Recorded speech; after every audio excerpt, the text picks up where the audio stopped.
langit siya nagpuyo, kamatuoran gitago iyang inahan, misultig bakak ang gugma walay bili. Preso sa iyang buhat na hadlok mo hilak, ang gamot sa iyang amahan, ang gugma iyang naangkon.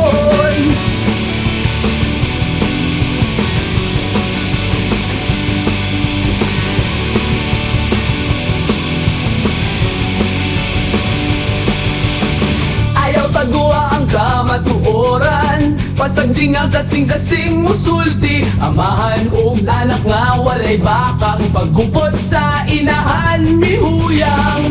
Ang kamatuoran mo hayag, ang kamatuoran mo hayag. Mga sulat wala gipadala, mga mensahe wala maabot, nang itasyag kagawasan ang iyang kasing-kasing nagmahay. Usa ka paglaom, usa ka mensahe iyang gihatag, ang iyang amahan mibasa ang kasing-kasing nagmalipay.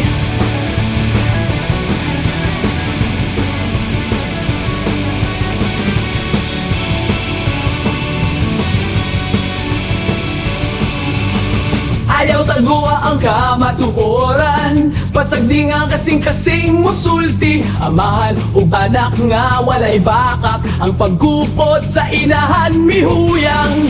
Ang kamatuoran mo hayag, sa bukton sa iyang amahan, ang gugma iyang naangkon.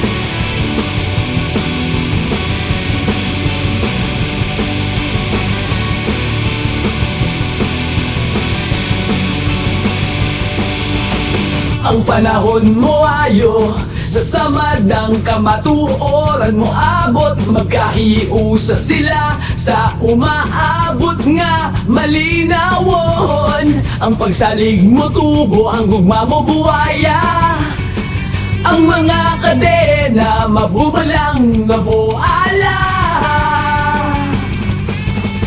Ayaw tagua ang kamatuoran, pasagdi ang kasing-kasing musulti, amahan ug anak nga walay bakak, paghupot sa inahan mihuyang. Ang kamatuoran mo hayag, sa bukton sa iyang amahan, ang gugma iyang naangkon.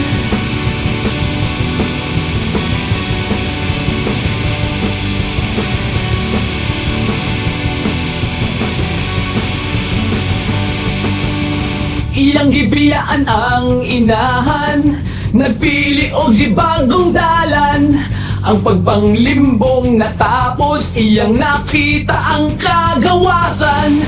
Uban sa iyang amahan, ang kalibutan masalag, maguyog sa kinabuhi, ang gugma walay kinutuban. Pasagdi nga og anak nga walay bakak, ang pagbupot sa inahan mihuyang. Ang kamatuoran mo hayag, sa bukton sa iyang amahan,